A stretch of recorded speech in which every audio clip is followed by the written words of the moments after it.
E o Corinthians deve mais de 30 milhões de reais a Memphis Depay. Vídeo de hoje do canal do Nicola te conta que a primeira proposta de parcelamento feita pelo Timão não agradou ao holandês.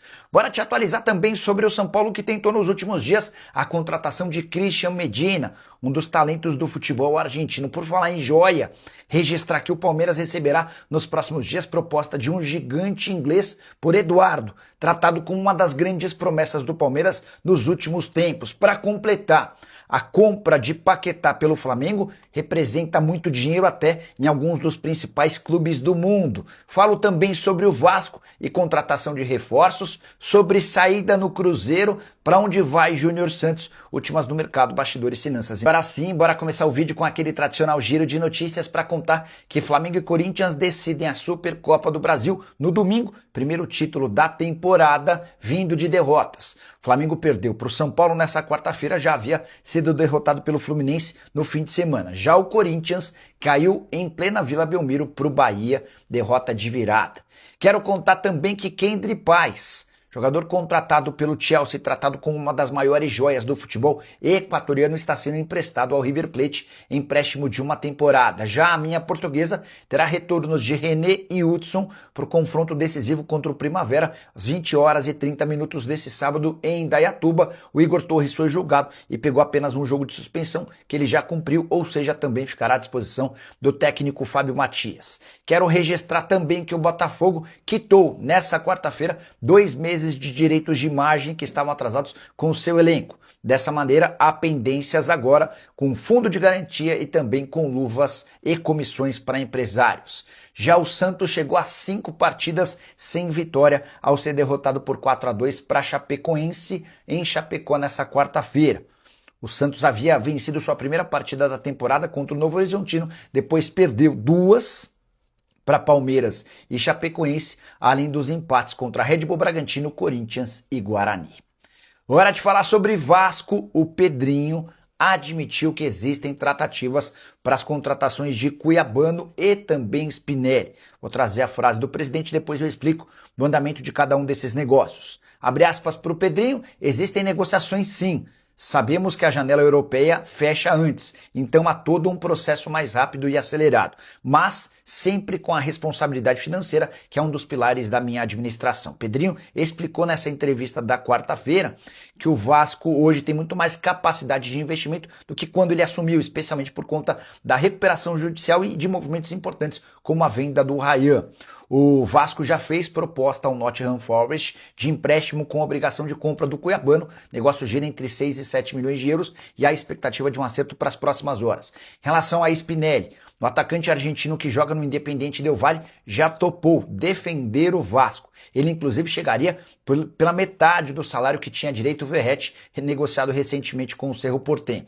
Primeira oferta feita ao Del Valle foi recusada. A segunda proposta do Vasco, empréstimo de $500 mil com opção de compra de $1,5 milhão de dólares. Só para completar, Gilmar Ferreira afirmou nos últimos dias que o Valdir Bigode teve direito a um pagamento de R$5 milhões à vista. Cheguei a contar para vocês que essa operação colocaria em risco a recuperação judicial do Vasco, até porque fraudaria o acordo. Informação seguinte dá conta de que o Valdir Bigode não recebeu R$5 milhões à vista, e sim essa grana foi parcelada. E o Cruzeiro vai abrir mão do melhor jogador da Copa São Paulo de Juniores desse ano. Centroavante Fernando, que era capitão do time campeão da Copinha pelo Cruzeiro, foi também eleito o melhor jogador do torneio, 6 jogos e 4 gols. Não ficará a decisão do departamento de futebol profissional. Fernando tem contrato com o Cruzeiro até dezembro, que diminui o poder de barganha da Raposa. Não dá para imaginar o Cruzeiro pedindo um caminhão de dinheiro. Posso assegurar que ele já recebeu nos últimos dias uma sondagem de um time pequeno de Portugal. A negociação ainda não avançou. Para piorar, o Cruzeiro tem só 50% dos direitos econômicos do atleta. Os outros 50% seguem vinculados ao Água Santa. Decisão de abrir mão do Fernando parte de Tite e sua comissão técnica considera um engano, um equívoco. Acho que o Fernando mostrou muita capacidade na Copa São Paulo e evolução em relação a anos anteriores, em que ele já esteve até no time principal do Cruzeiro. Você pensa parecido? Pensa diferente? Já usa o espaço para comentário, registra a sua opinião, beleza? Quero falar agora sobre Júnior Santos. Para onde vai o centroavante do Galo? Dá para contar que ele está descartado no Corinthians. O Timão abriu mão de fazer sua contratação. As negociações com o Bahia têm avançado.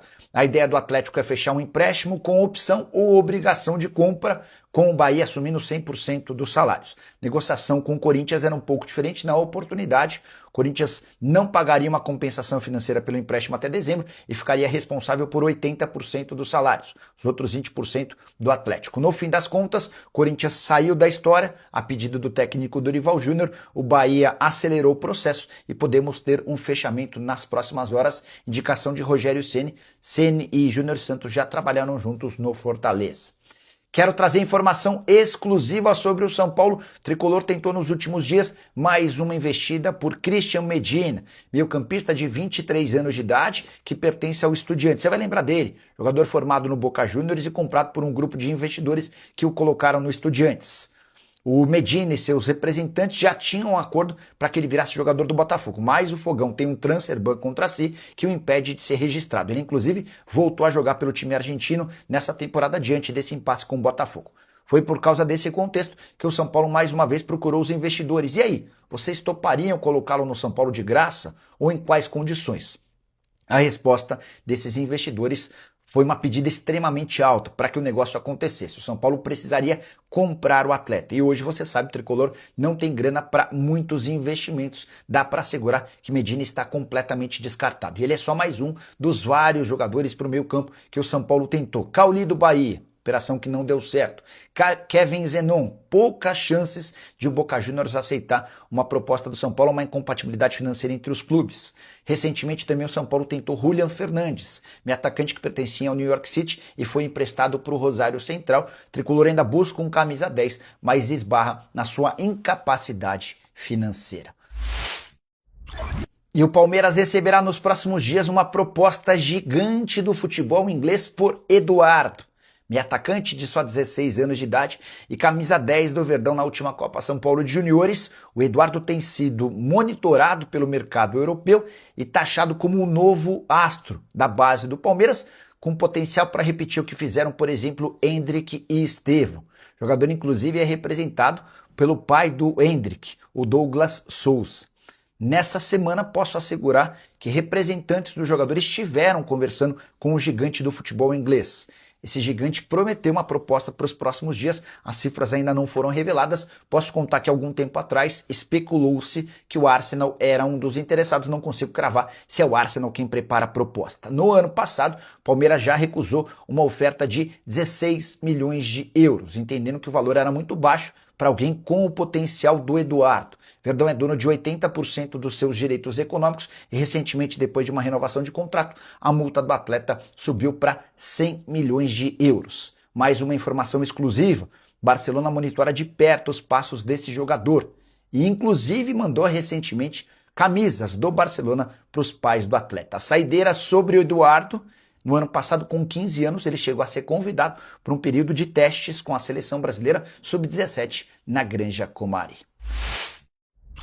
Os 42 milhões de euros investidos em Paquetá farão do Flamengo dono da maior compra do futebol do Brasil e da América do Sul. Mas esses 260 milhões de reais representam tanto dinheiro, mais tanto dinheiro, que essa compra seria a maior em alguns dos principais clubes do futebol europeu. Você quer ver?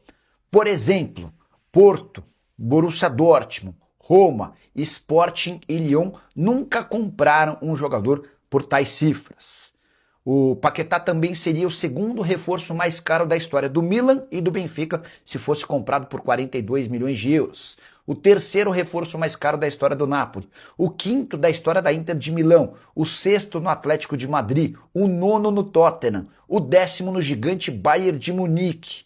12ª maior contratação da Juventus, caso ele fosse comprado por esses 42 milhões de euros. E o 14º reforço mais caro da história do Barcelona e do Liverpool, caso tivesse ido para o gigante espanhol ou para o gigante inglês. Cada dia mais me impressiono com esses 260 milhões de reais investidos pelo Flamengo. E o melhor, o Flamengo pode fazer um investimento desse tamanho e vai ter um jogador titular da seleção brasileira de 28 anos de idade, que era muito bom na Premier League e que quase se transferiu para o Manchester City um ano e meio atrás.